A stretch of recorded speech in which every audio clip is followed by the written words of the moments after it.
morning to all our viewers and listeners out there. Very warm welcome to our show this morning on the 30th of June. It's a nice warm day here in Durban. To all our viewers overseas that watch our podcast, welcome.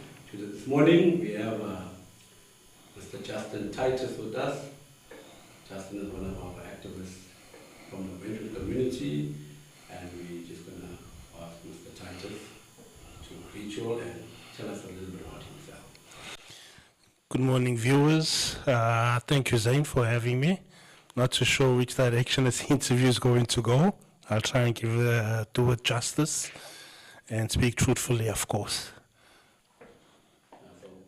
Justin, tell us a little bit about yourself. Introduce yourself to our community. I know you're a popular guy, but there may be some people that don't know much about you. I'm laughing because I think that was Alistair's first question he had with me when he interviewed me. And I'm not sure whether you'll remember, but I said it's the most difficult question I can ever answer. Born and bred, went to Durban, fortunate enough to travel the country quite extensively, different communities, different, in a sense of racial profiling and finances, so from the poor communities to the suburbs, so to say. School in Wentworth, of course, SAI Primary and Ambilo School, shouts out to you guys. Although I know Ambilo School and myself seem like we had logheads lately. But yeah, born and bred in Wentworth and lived a life basically in Wentworth. And every time I parted ways with Wentworth, was always still invested in Wentworth. That's the shortest thing I can say without uncovering too many things. Yeah. Okay, thank you, Mr. Titus. That was a brief introduction to who Justin really is. I know a little bit more about him. I won't have those things there on our live. So Justin, today, this morning, we want to touch a little bit on our community matters. We'll talk about Ward 68 in general. And let's start off with the youth. Tell us a little bit about issues, matters, whatever you can about the Wentworth Ward 68 especially. Okay, touch on Miabank as well if you can.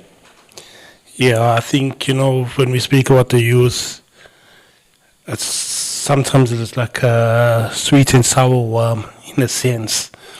We speak about the positives of our community and of the youth and their accomplishments, and then we look, especially like on the soccer field and in terms of entertainment, and very few in terms of education.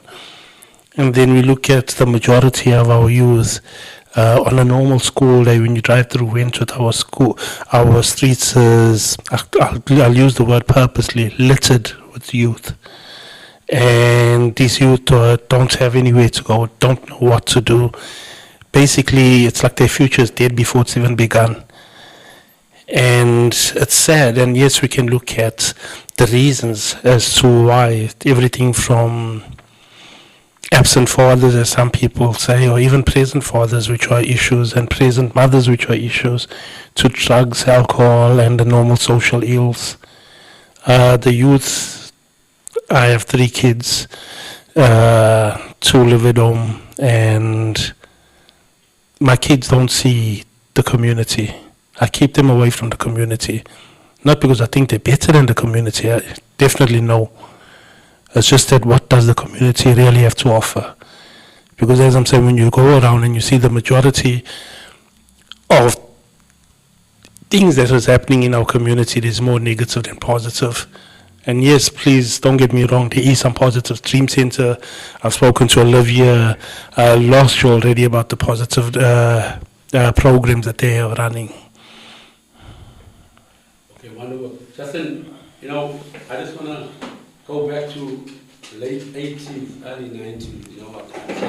I'd say between like 1980, 84, I don't know how old you were then, to about, let's say 1994. That would be my years between me being a teenager and turning like my early 20s.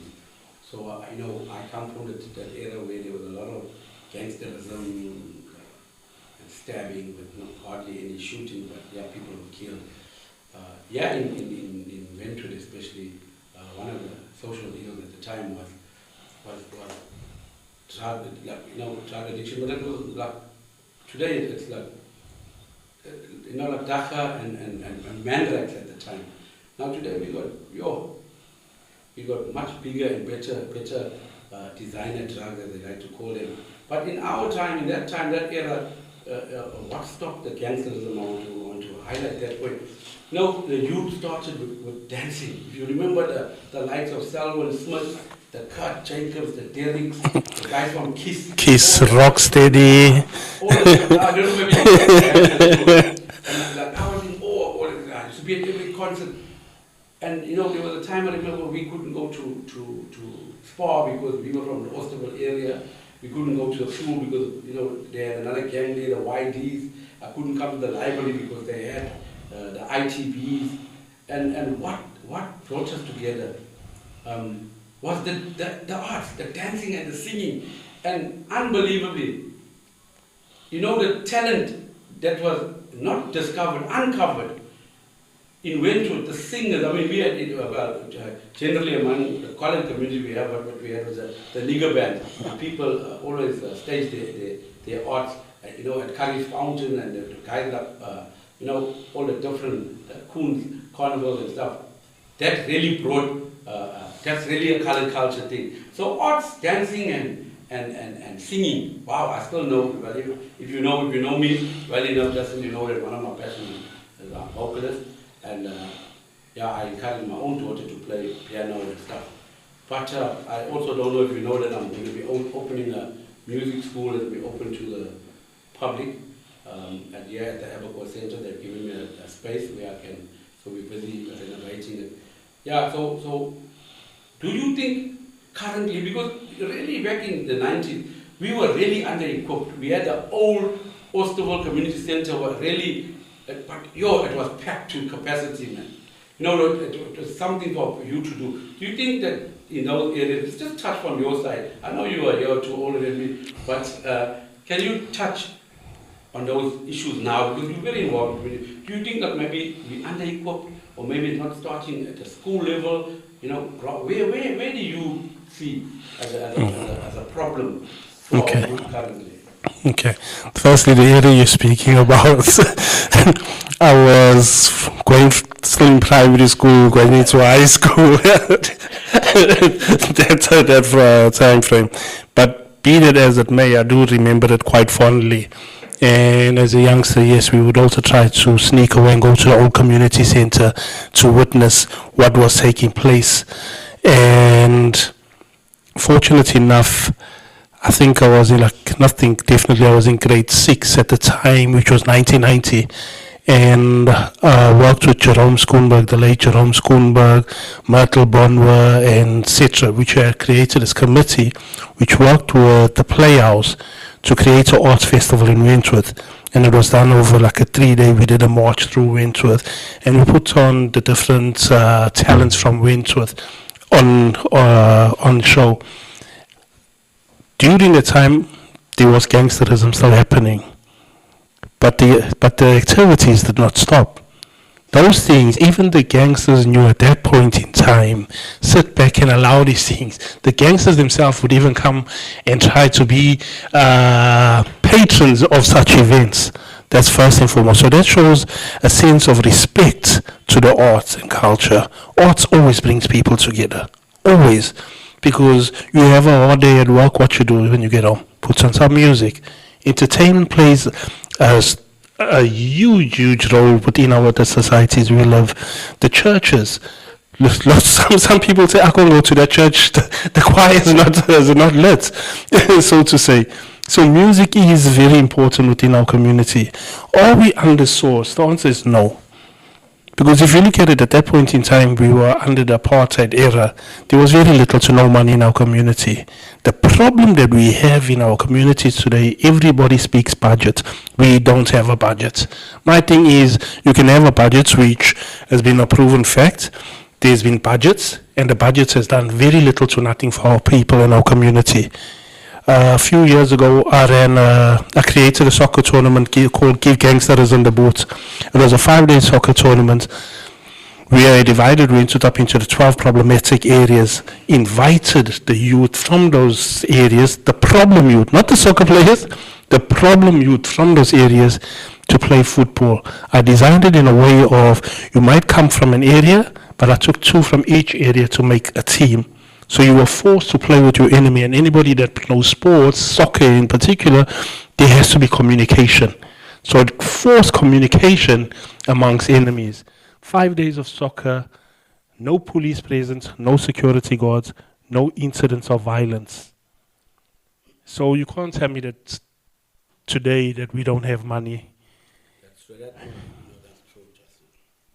But okay, Justin, do you think that our, the contribution to social ills in our community is because of, like I'm saying, we go back to the point, lack of funding, ill-equipped leadership? Let's speak a little bit about the leadership, Justin. Let's touch on where are we falling short? My opinion, the greatest challenge of Ward 68, Community Wentworth, Merebank and communities throughout South Africa is poor leadership. With the right leadership, you come with solutions. If I come to you now, Zain, and I go out 5 million and I say, here's 5 million, let's it happen for the youth. You're going to go back to the drawing board and say, what can we do? What can we do? Why don't we have a plan in place? So at the moment, we're living with no plan. We're hoping that the sun will rise and tomorrow a magic wand will be shaken around and different things is going to happen. But we keep doing the same thing. We keep crying, we need the money, we need the money. But organization for organization, I don't know, and please don't shoot me for this. If I start going to each organization within our community and ask them to give me their 5-year plan, how many of them can do that? And I'm not blaming them. Please don't get me wrong. I'm not blaming them because let's remember, organization and community workers usually come from seeing a problem in the community and they say, hey, I can help there or I want to help there. They come with their own sets of skills. We don't have all the skills. We don't have all the skills. So that's why even these organizations, when I hear people shooting down organizations, I get a little bit angry. Because a person is making a commitment to give of themselves to change the trajectory of our community in whatever it might be. And yes, they might not have the right skills to do so. But at least, number one, they're raising their hand, they say, I'm available, I'm willing, and I'm ready to do something. The next challenge in leadership comes in with, because the spotlight is shining on Zain and not on Justin, I cannot support Zain. Yeah, that's a good one, Justin. Justin, okay, so you know, I'm not saying that our community is misinformed. Maybe there are a lot of people that know that there's funding, like let's take, for example, sports, arts and culture. They have a special funding for every community that can harness, can tap into it. Like let's say if you're running a music school or soccer club or netball club, you can actually apply or appeal to them via email or in writing and for funding for your soccer club.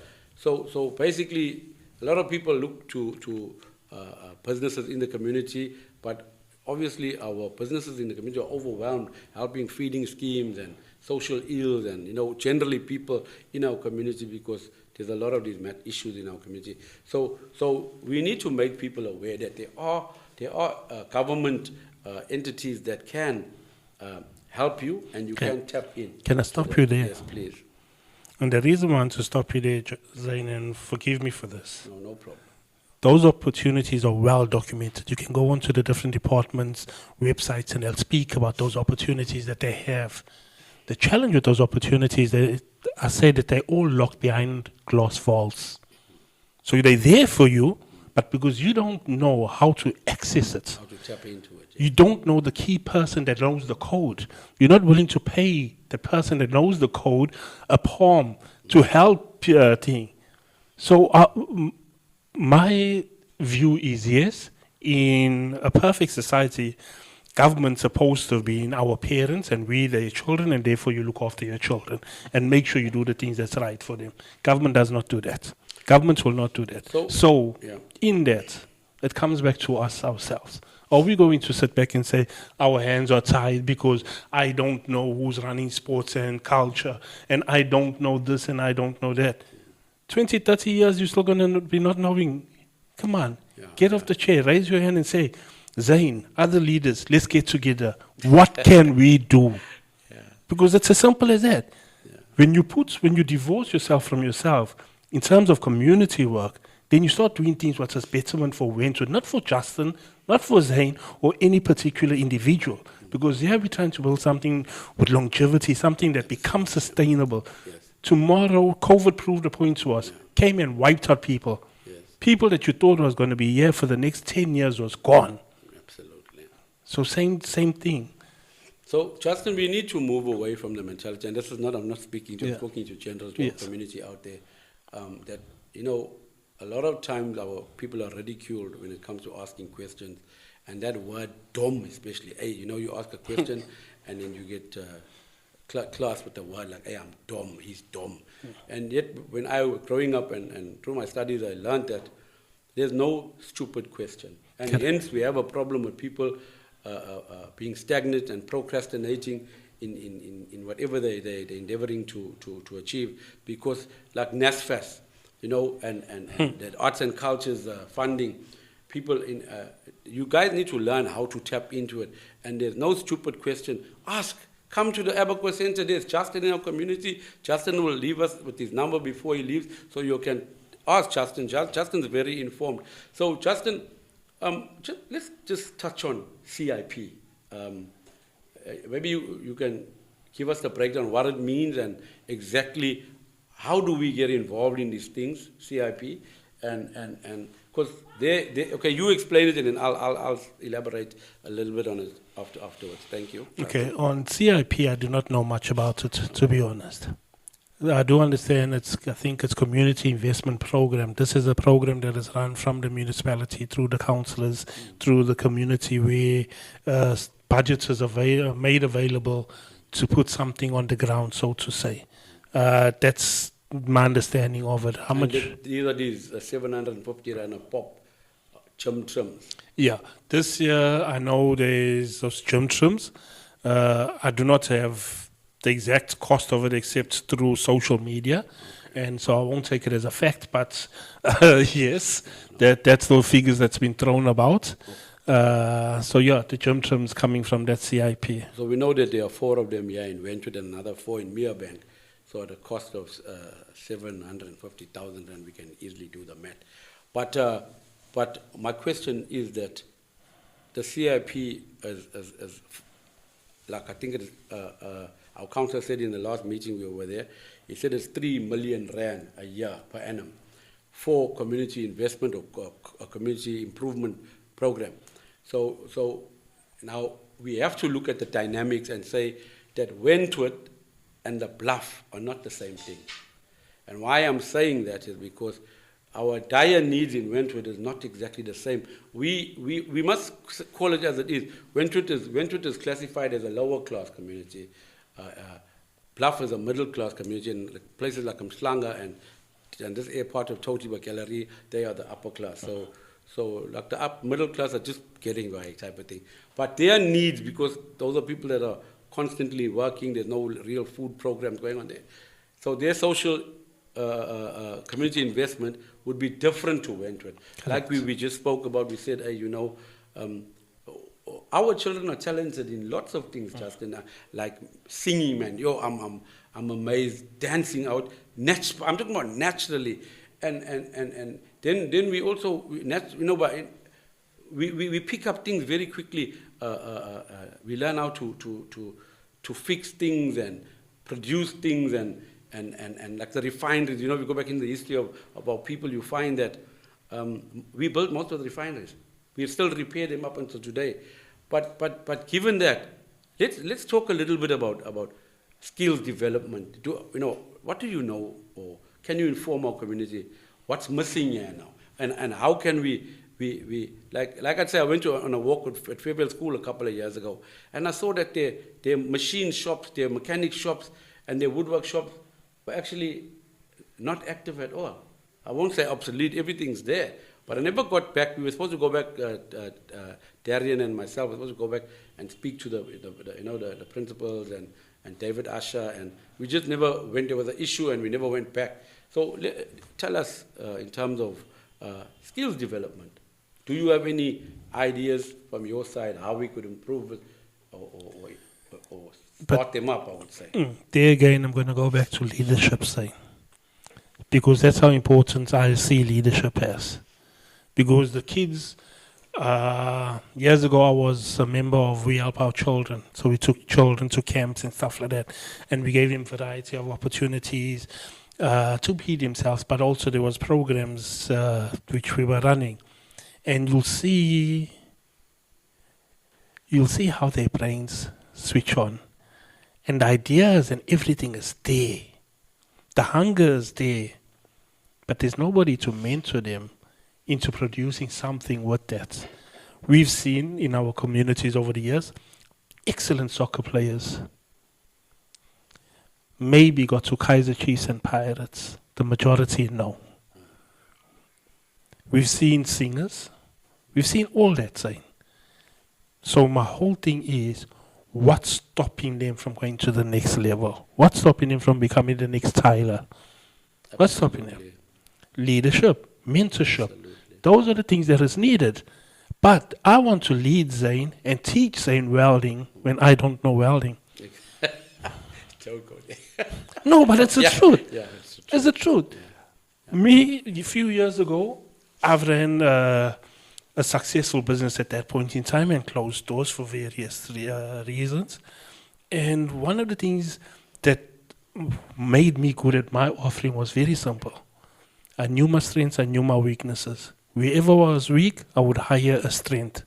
I would hire somebody that knew more than me, that thing, and I'll put them there, and their job was to make me look good. That's it. You see? So in this thing here with skills development and everything, imagine me trying to teach science. No, I know bits of science, but imagine me trying to teach science.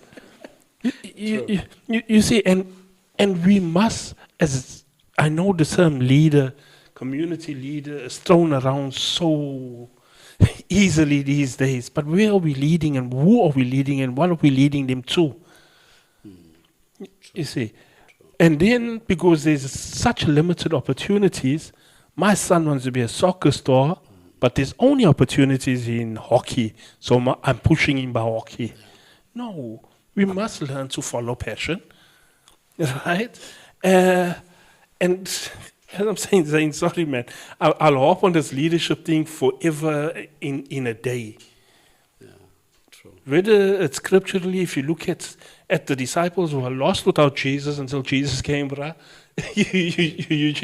Politically, look at the political will of our country. Right. Do we have good leadership politically? Very bad. And that's why we're having these challenges. Very, very bad. Right. And look at any country. There we go to into Africa, we'll go into America, we'll go into Europe, and we look at wherever they've had good leadership, that country move forward. China, a few years ago, you're talking about the 80s. In the 80s, where was China? What was China? Sure. They were known as a communist country which was broke. They had nothing. Today? Overdeveloped. Why? Because there was a vision in place, leadership. And even the opposition party knew that, hey, listen, this is for our people. This is what we think. We might fight about how we're going to get there, but we have to get there. That's not a choice. Yeah. At the moment, we're still stuck squabbling amongst each other versus the youth that is dying. I know you spoke about, or did you? You spoke about the different portfolios at council level. Right. Who's dealing with the youth? Nothing. Because every time there's a killing, it's usually a youth that is killed. Absolutely. We see absolutely nothing coming from there. But we talk about the housing issue, which is a different issue on its own. Maybe we'll touch on it or not. We talk about all these other issues. We're speaking about youth, and we're looking for the solutions. But where's the person that was voted in to sit and have these discussions on youth? Yes. And I'm just using that as an example. True. You know, Justin, it was a wonderful breakdown of what's happening currently, you know, in our community with our youth. But, you know, I just want to go back a couple of years ago. I remember I was still a young boy, and I used to go to Curry's Fountain and watch like all the prayers and the leads and now at this age, I think we still got people that are very invested in our community. I think Gary Goldstone's must be about like 70 years old now, and hey, that man's been a soccer player and he promotes soccer, and he's currently busy with the youth at the schools and the grassroots levels, and I think that's where development needs to start again. We need to start again, and then we obviously got guys like Cowan Jackson, you know, is the next generation that's also busy with soccer. And I don't know if you know Ricardo Fun, you know, I had the privilege of interviewing Ricardo, and Ricardo and him are doing some great things. And I think they're in the country, or they're going to be in the country shortly, and they want people to get involved with them. So now there's a lot of goodies that they're bringing with them, and they've managed to successfully secure their containers now, and they're going to distribute them shortly through the NPOs and NGOs and stuff. But like I'm saying, we got a lot of people, a lot of stars, like, you know, that, as you said, Gary Goldstone Jr. made it to the under-23 South African squad. We had the likes of Clinton Larson from Wentworth. We got the likes of Tyler. We got, you know, Tyler's doing great things for the colored community. You know, she makes us proud. She's proudly colored.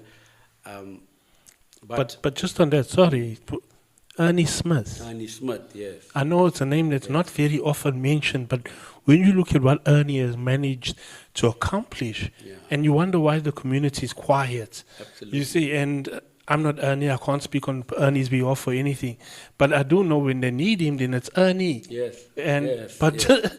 Yeah, the same thing goes for the DJ, like Llewellyn.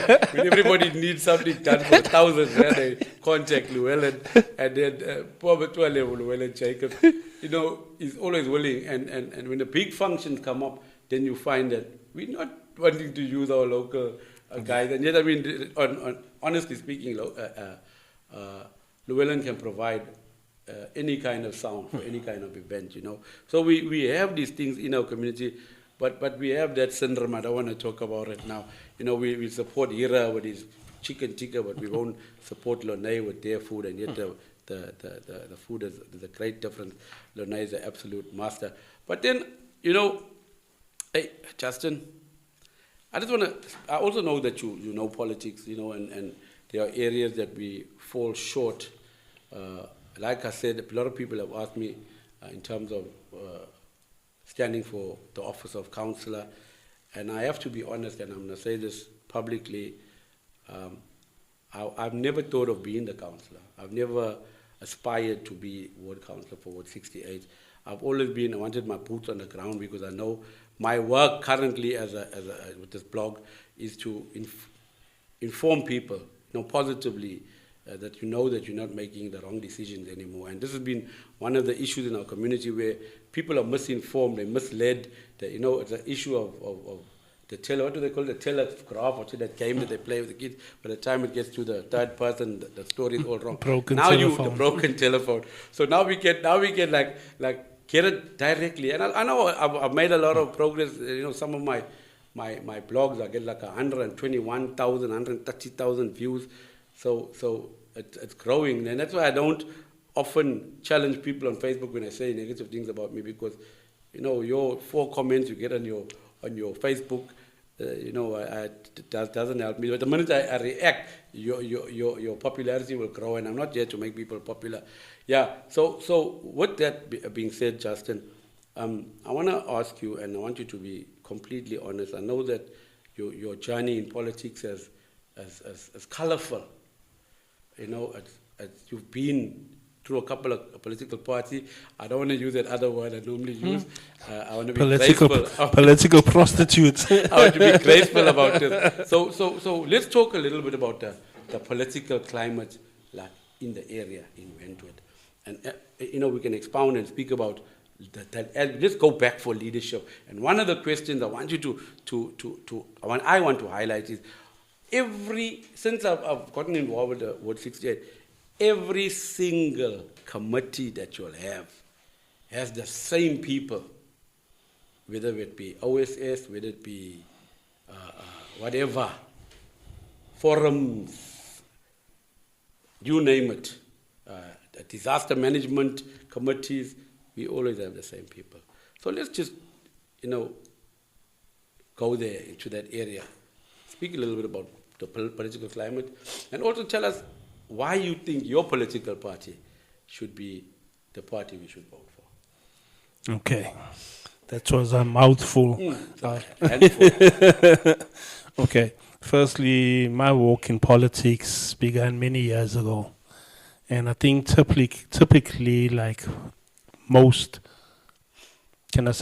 black people or most non-whites, which is not really a term, but with most black people, if you were involved in politics, your starting point would either be ANC, South African Communist Party, basically any black liberation movement.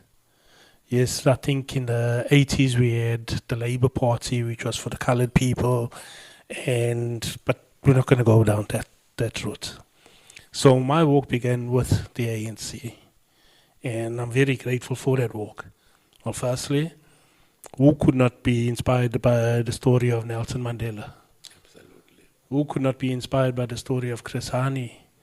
Chris Hani was SACP, but basically SACP,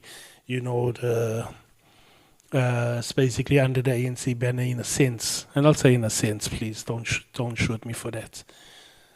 So that's where I began. The ANC taught me a lot. That's where I got my political education from. And that's how I began to understand politics and how politics work. But sadly, my walk with the ANC came to a stop. I had to walk away from them. And the reason for walking away was a simple thing. I believe that we dropped the ball. We created this whole thing of the new South Africa and now it's going to be a better life for all. And we could not maintain that. We made empty promises at the end of the day. Just let me just interject there. Do you believe that the ANC had a plan? Or they just went into this new 1994 era blindsided? They never had any plan. Or they did have a plan, but they failed to implement the plan. I think they were naive. Because lots of the promises that they were making, it's easy to understand it. Example, the ANC speaks a lot on, their government is basically very strong on socialistic principles, trying to uplift the poor and so on. But how do you also do it in an environment that is owned by the economy at the same time? So whose money is going to feed that guy on the street, so to say? So that's what I'm saying. I think they were a bit naive in that. The idea of it is brilliant, yes. In that sense, no man should go hungry. But then also now, which we see, especially with COVID and the 350 grant, 380, some people don't want to work anymore because they're getting a 350. Yeah, the soup lines are full. The soup lines are full. You see, so your child, when your child was born, whether the baby suckled or whether you put it on breast milk, you could not give the lighty biryani. Basically, there are stages to development. And under the ANC, they did not, maybe they even themselves did not understand the stages to development. And therefore, they could not speak to the people about the stages of development. So the people, from the time the gate was open, they wanted to burn down the shack and move to Amshlanga Rock, so to say. We see the ones which have tried. Simple, not to sound negative, but it's easy to go into these communities back in the day. Yeah, when I'm talking about back in the day, I'm talking about 94 to 2000. You drive past these better communities, and it's quite easy to see, to racially profile a person by the gutters. Okay. Because maintenance is something that we were not taught, so to say. And that is why you even see the sewer lines and everything like that, which are the infrastructure which is failing. Yeah. You see, so bad planning, implementation, but bad planning. So they have a NDP plan, National Development Plan, 2030. So it's 5 years till the finalization of it. So there was supposed to be the implementation where they say by 2030, nobody's going to be hungry. That we're going to be starving. Exactly. We're closer to starving So, versus people being hungry. And that's just me covering my walk with the ANC, not speaking negatively. Before you close up on the ANC, Yeah. I just want to ask you something. Like I remember very well because I was a teenager when the likes of Vincent James and Kevin Curtis, and you might not believe it, that Vincent James was one of my very close friends. We were in school from standard 4, that would be grade 6 together, and then I think around about standard 7 or 8. Vincent became very involved with politics, and then they were arrested and stuff like that. And Kevin Curtis was also in my class for many years. Him and I go back from went to primary days, and then Kevin disappeared and Vincent disappeared for a long time. And Island boys. eh? Island boys. But the point I want to draw closer to is that Vincent, Kevin. And Robert McBride was our neighbor. He comes from Yes. Collingwood. So I actually grew up in front of Robert. And now these guys, there were a lot of them. There was I think that Houston guy from Ogle Road. Ogle Road was very, very involved in Mkonto Wesizwa. And what was his name? Carl Bull's brother, Al Montier. They were involved with all this political unrest and stuff. And at the time, we were still, our community has this thing like, let's leave Justin was sort of, we're very complacent. So these guys were very active in the overthrowing or leading up to the 1994 where there was a democracy. I don't want to speak too much about democracy because really we're not even there yet. So my question is, do you think that the ANC, somewhere along the line between the Mandela era and the Thabo Mbeki era, it seems like they sidelined us. They marginalized the colored people altogether because like when Mandela was president, it was still happening, free enterprise. The colored were thriving. We were still working, including myself. We were, got jobs like at Transnet and opened our own business and stuff. But what's changed? Why are we here? I think our emancipators started emancipating themselves. I think the challenge there, Zane, was the ideologies of the individual changed. And then money became the tool that was used to influence. So the policies and everything that was written there, and beautiful, beautiful policies and structures of the ANC was now overridden based on emotions, based on who was my friend. Everything became more political. And I remember 94, I think 96 especially, they said the ANC's doors is open and there's a home for all. Whereas before you would be vetted to be part of the organization. So lots of snakes entered. And that's why I think even Jacob Zuma speaks about the true ANC versus this ANC. I'm not going into MK Sting stories or any particular stories, but you could see that there was this change where money became very important, money for the leaders because of the sacrifices that they've made. And the people that made the sacrifices and stayed at home, they were overlooked. We started hero worshipping the islanders, so to say, the ones that went into exile, and yet the ones at home, which was ensuring that the message goes to the people, the ones which were more in danger because the apartheid police was here. Yeah, true. So they became overlooked, and I think that was one of the challenges. So then when it came to now creating heroes out of these liberators, depending who you were associated to, because there you just mentioned some of the island boys from Wentworth, and some of them managed to reach good offices, so to say, were within politics. But which one of them is set as the NEC, as the top 5 of the ANC? Which one of them was a deputy president at the least, or even afforded us opportunities where we could vote for or vote against them? Do you think, Justin, that any of those, as you call them, the island boys, from Wentworth, did they give back to our community? No. Did they make any contribution No. after they took office? No, not to my knowledge. Okay. So okay, enough about the ANC for now. They're going to be the past very shortly. Okay. But let's move on now, Justin. Yeah. I believe currently you are. You don't hear about the Triple C? Okay, yeah. Because I was about the Triple C before. No, let's do that. No, I was going to jump to my favorite people. But yeah, tell us a little bit about the NCC now, bro. You all were they were. Now Fadil has now changed it to the NCC. Yeah. What is it? National Coloured Congress. Yeah. Or National Cape Congress, I'm not sure. But Yeah. let's talk a little bit about your stay. It was short, but It was a short, brief stay. Okay. I was sort of employed in a sense. I was pulled in to help create structure for the organization. Fadil is a very passionate leader. I still respect him for that.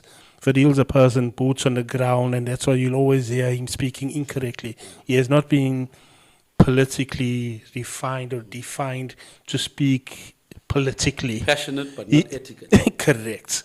Right. And maybe coming from Wentworth, we understand that not because of the way a person speaks means that they're speaking nonsense.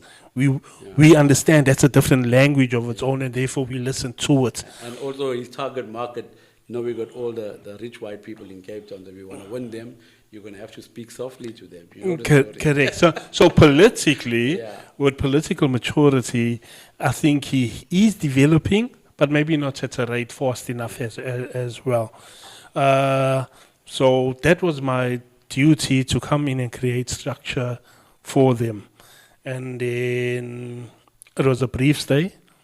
And the reason why it was a brief stay was because people were not following structure.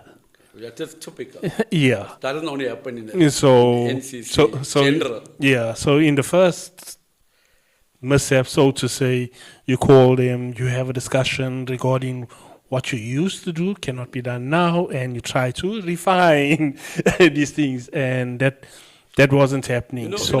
Talking about refining, Justin, I noticed it was a noticeable change. I mean, there was a time where Julius Malema spoke utter shit. I'm sorry to use that term. I don't know whether I'm even allowed to use it in my own blog. But we talk about refining. But I have to be honest. In the past 4 or 5 years, Julius is a completely different politician. Nice season. He's seriously evolved. Yeah. And I mean, if someone can take a standard 4 problem guy and refine him and teach him etiquette, and he's doing, look, whether we like it or not, Julius has changed. His leadership, his style, his stance in politics, his education in politics, it's all also done coming very well. Also coming from the ANC. Yes. So his political education is definitely up there. He's it's not just dumb the way, anymore. Yeah. And he did have a matric, just that he had an age for woodwork in matric. No, he had an issue. He done his standard 5 twice, so he had a standard 10. But anyway, long story short, so we mustn't look at, Fadi is still young enough to reform. Sometimes I think it's, coming from the colored community, we groomed, we grown up into this thing. It's not our culture, but we taught, and the way we speak is ugly. And then I spoke to Darian Smith once. I said, one of the things we need to change with our kids is the way they speak. We need you to introduce like an etiquette class in high school, because I noticed when I sat on a panel to interview for work, one of the greatest issues I had was like how colored children were coming. The black kids speak perfectly, and they got their hand behind their back. I said, why do you think we should give you this job? And check here. You see, so we actually the problem. We need to groom our children. If you speak like that in your home, your children are going to pick up those things. But moving on from from that now. Currently, your new home, I don't want to say it. Tell us where you are. But before we go to the new home, you can see I'm making Joshua I'm Doe. making the listeners wait. So my walk away from the Triple C, which I think it's also important, was before for me to mention was firstly we were contesting local government elections, and I took Neil Axford from the ANC and convinced him to come over to the Triple C to run as a candidate for the Triple C, which we did manage to do. Because I felt that Ward 68 was up for the taking. That's what I thought. And we were up for the taking. Created some strategies around that, and that was not followed through as well. And so before the election... I believe you done very well in that. Yeah, yes. So before the election, I sent in my resignation letter to the Triple C. I didn't give full reasons, but it was best that I parted ways with them. And I think it's important for me to make mention of it before people just get stuck on the term political prostitute, so for them not to satisfied understand with what was happening at CCC. Correct. And I think it's important just so people have a broader concept of my political walk versus just a... It's been a long walk. It's been a long walk. So anyway, now the burning one, the current state. My ex. Yeah, your ex. So your ex, I picked her up. Okay. So, not everything people throw away as rubbish is rubbish, so to say. My thing for joining the DA was very simple thing. Number one, GNU.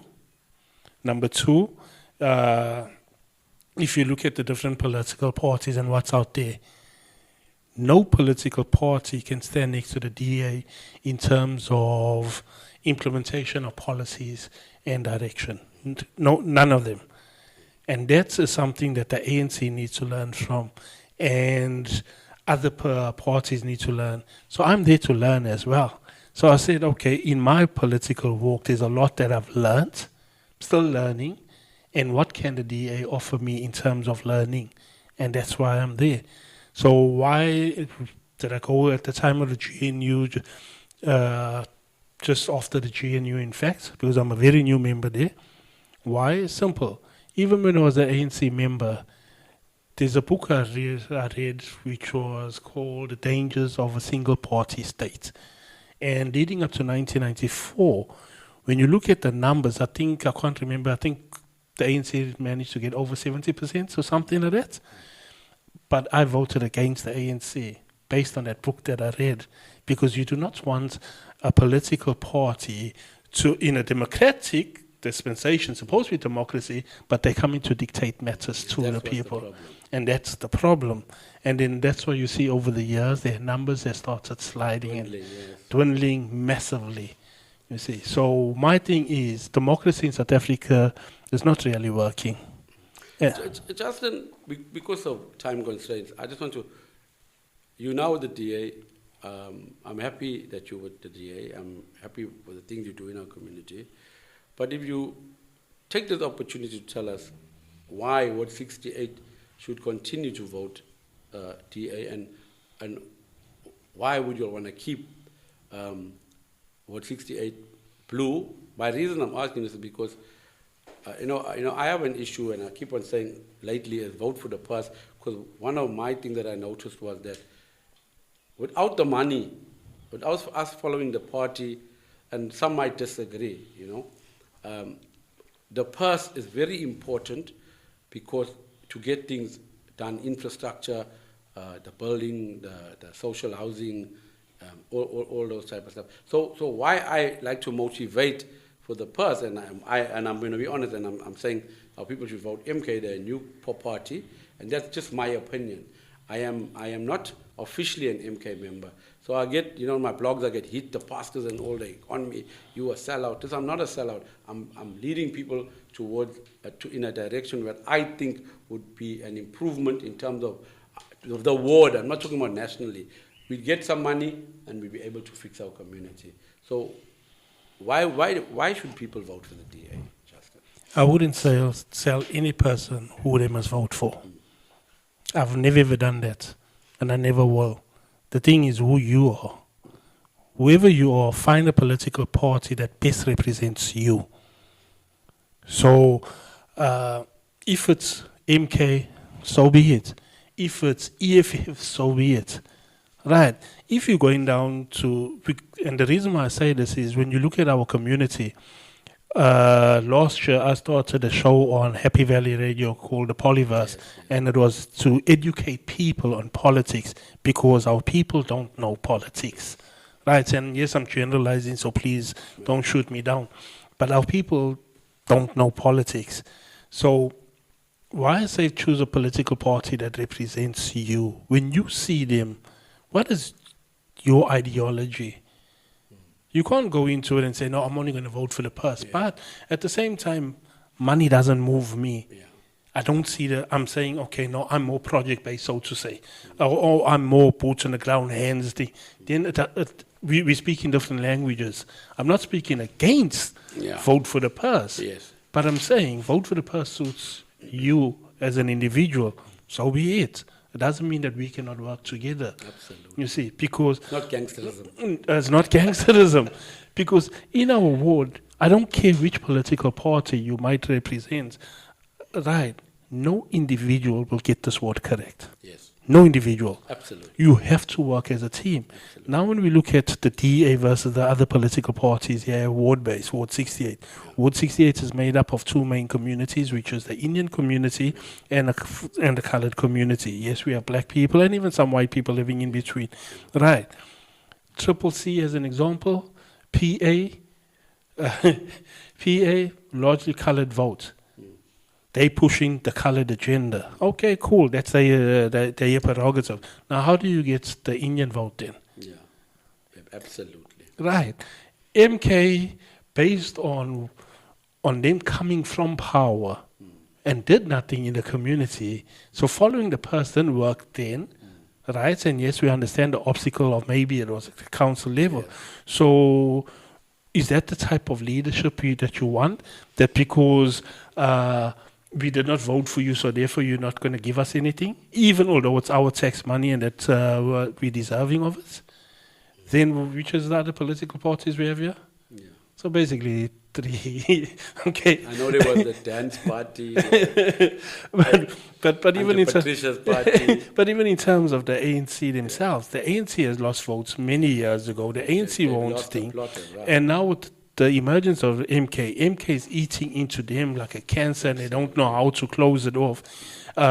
So, Ward 68, the strongest party based on numbers remains the DA. I'm not there because of based on numbers. As I said, I'm here to learn, and I hope that's when, if I walk away from there, I hope that I walk away more full than empty. Thank you, Justin. If you were offered the position, the office of councillor, would you run? Well, I can categorically state, at this point in time, my name is in the hat. Right, and I'll say to the public, my name is in the hat. But the DA operates a little differently to other political parties. Number one, you raise your hat to show that you are interested. Number two, after that, if your documents and everything is in order, then they invite you to an interview. If you pass the interview, then yes, they put you as the candidate, as the councillor. So my name is in the hat. And the reason why I'm saying my name's in the hat and can be pulled out of the hat very easy by me myself is a simple thing. I know people have, they're not happy with Councillor Snyman. Yeah. Right, but I say, when we look at Councillor Snyman's success and failures, people speak about his failures, but it's hard to speak about failures because then the question is, what are we measuring it against? Remember, Councillor Snyman might be in his position for many years. Too many years. Right. And along that journey, he has definitely made mistakes. Yeah. He knows, from the days I've been in the ANC and so on, I've rattled his cages. And even at the DA level, we have this respect for each other. And if I think it's wrong, I will raise my hand and I will put it across. Right, so in that, I'm saying, if Councillor Snyman runs for ward councillor again, or chooses to think, then I would step back out of respect for him. Some people will say that's foolish or whatever, but I just think that he's been a servant of our community for many years. Yes, he hasn't done everything to our liking, but then again, you can't please everybody at the same time. Yeah. And we need to also put these things into context. True. Justin, I just want to say something. Aubrey Snyman is not a bad person. Correct. There's a lot of things that I guess he's learned along the way, and there's a lot of things that he's done in the community that obviously he hasn't taken credit for. Aubrey is also not a person that's a social media person. So unlike Ward 66, Zoe is very active in the community in that regard, and she puts it on social media. So maybe in terms of social media, he lacks a lot of things. And I just want to go to the Perth area. People need to understand that when they go to the municipality, to council, and they vote for capital projects or whatever the case might be, or propose a project in Wentworth, something be fixed or a project be done, then they got like 1,000 other members from the ANC and other political groups that veto them because obviously they're opposition parties. So those areas are something where it would be nice, as I said, for you and maybe Esmin and some other guys to come have a workshop and workshop our community. So we're failing politically, especially in the education part. But speaking about education, Justin, one of the areas I want to speak about the colored community now, where we're failing is in education. Our kids don't want to finish matric. Back in the days, my era, people didn't finish matric because there was trade. There was workshops, there were skills developments, there were schools you could go to for trade and learn to be a pipe fitter, L.C. Johnson, welding school, whatever the case might be. With regards, I was at the MK rally I was invited to here at the Abaco Center, and one of the speakers said that, and he was a black guy, and he said that he noticed that in the universities, there were absolutely no more coloreds. So they had majority blacks, a few Indians, a few whites, but absolutely no coloreds. Now, it's not a thing in our colored community. Why are we so comfortable? Because before we used to call other people dumb, but currently, Justin, that applies to our community because it's becoming second nature for our kids.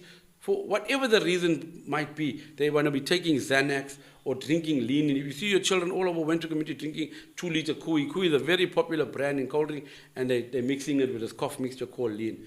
So and then there's a whole lot of designer drugs. Others are bagging. Then you go to the school. There's an issue at school because the children. Justin, people speak about school fees. You were on Ward 68 group that they're speaking about school fees. Our parents have become comfortable, complacent, standing in that soup line and collecting that 350 rand.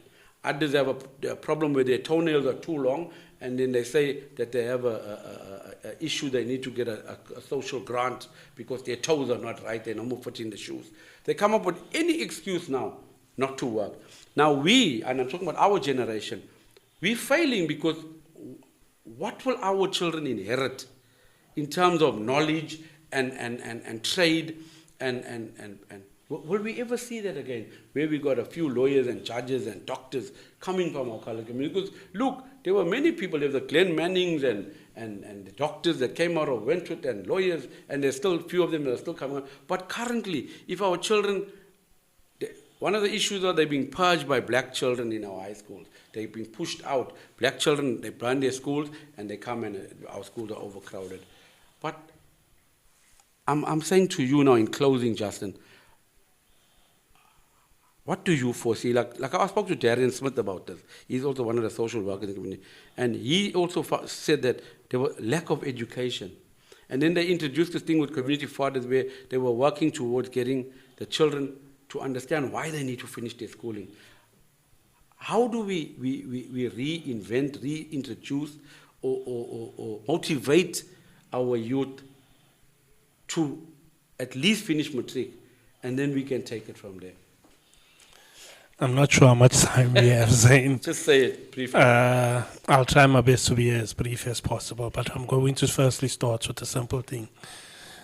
Social conditioning. There was an experiment done with a group of monkeys. They put monkeys in a cage, a ladder, and they hung a bunch of bananas. And of course, as soon as the monkeys entered the cage, they tried to climb the ladder for the bananas. But as soon as they did it, the people on the outside, they put them there, sprayed cold water on them. So they would come down, they wouldn't touch it. Every time they tried, that's what they did. Then what they did was, the next step was to introduce a new monkey into the cage. Right. So the new monkey sees the monkeys all sitting. They see the bananas, and they look at, what kind of these bras sitting in the corner here when the things is happening there. So the new monkey will go up the ladder and try to get. They sprayed it.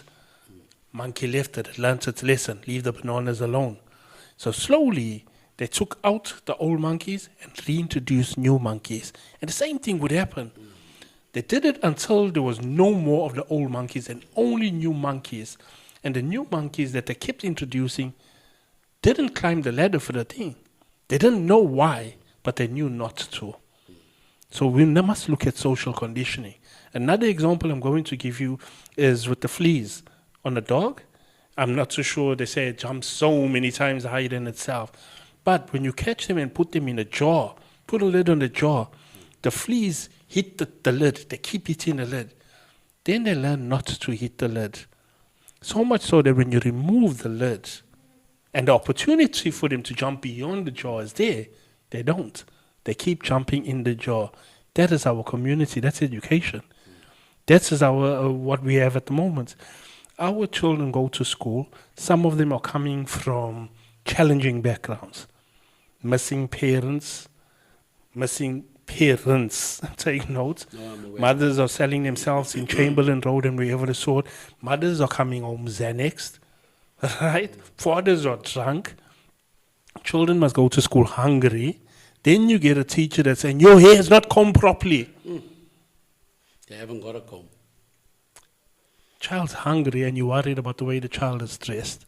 So yes, there are some programs that's just there now helping to feed, right? But let's remember, hungry man's an angry man. You yourself say, you go home and the child's supposed to be ready and it's not ready.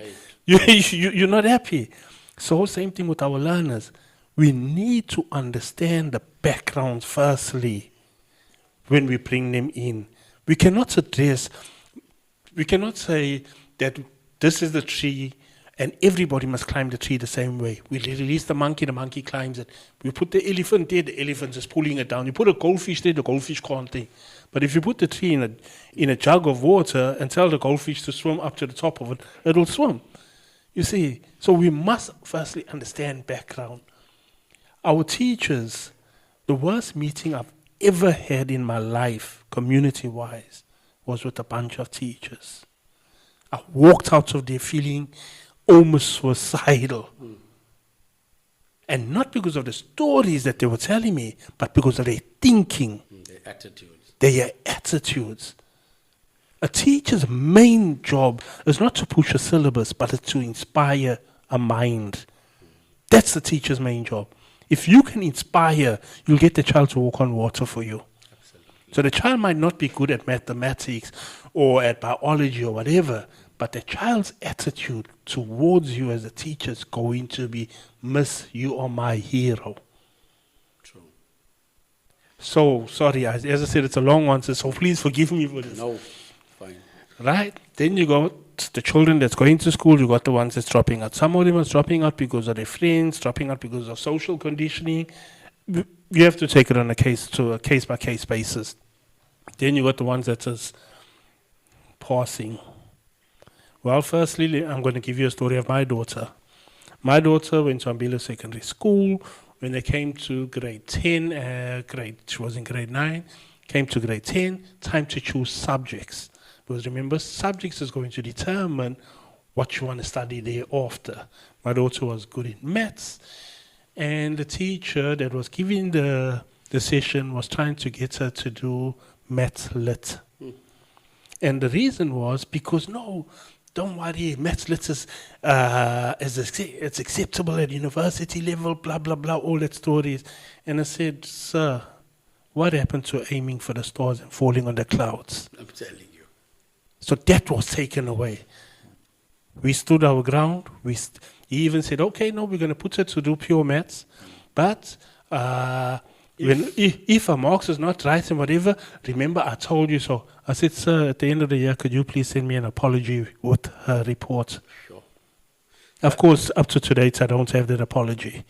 My child went on, finished matric last year, and she's in university today, studying medical lab science. Yeah. Right. And please don't get me wrong, I'm not here to brag or anything like that.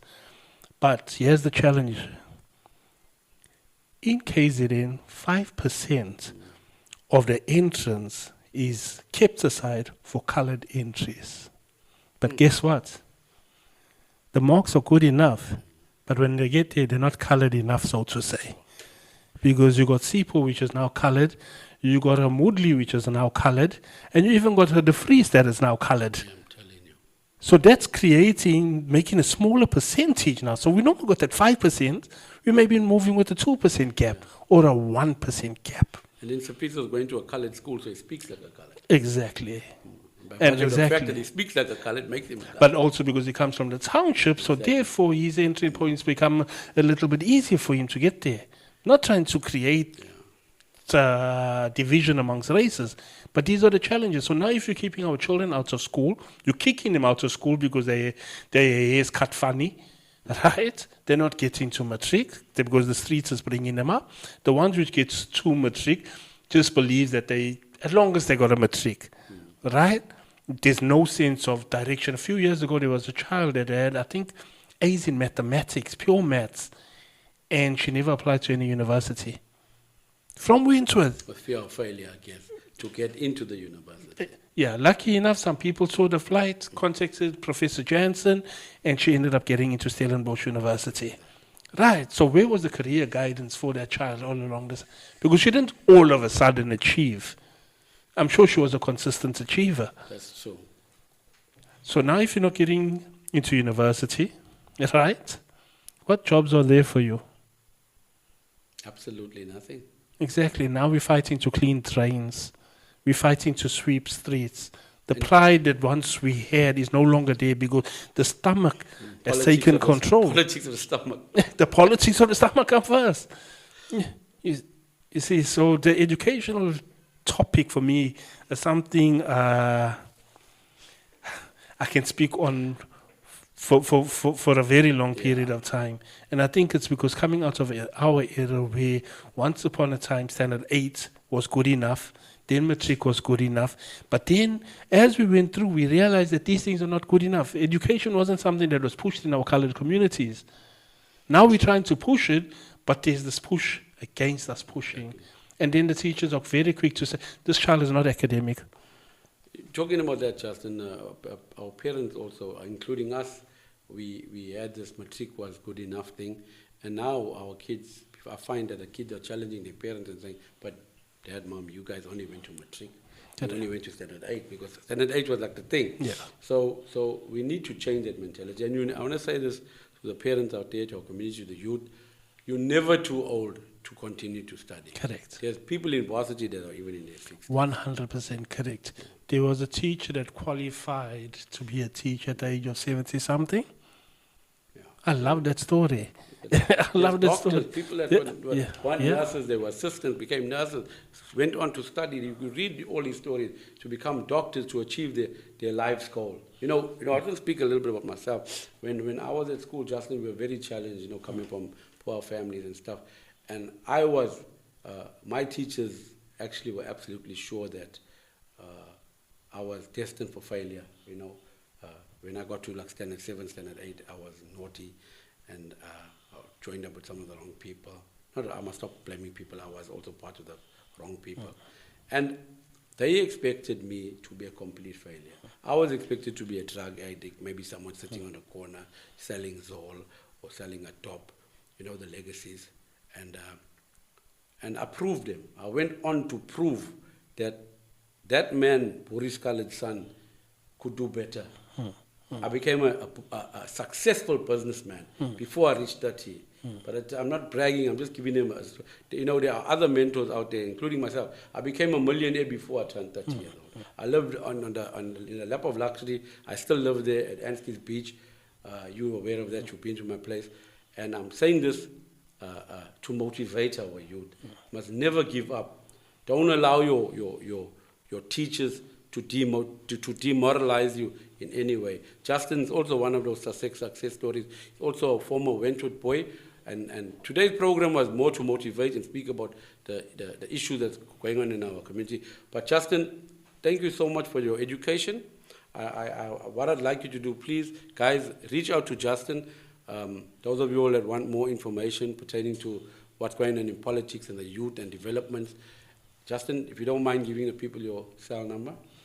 Okay, best to get me on WhatsApp. You can always just drop me a message because I don't just answer phone calls if I don't know the number, to be honest. So my number is 081 716 2263. I'll repeat it, 081 716 2263. Thank you so much, Justin, for coming out and taking your time to come and educate us on politics and the ongoings in our Wentworth community.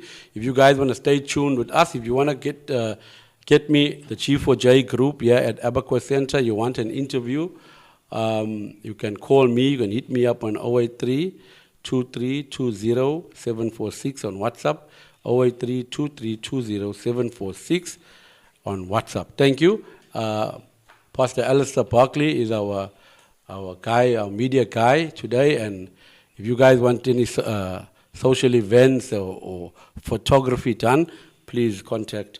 You can also contact me.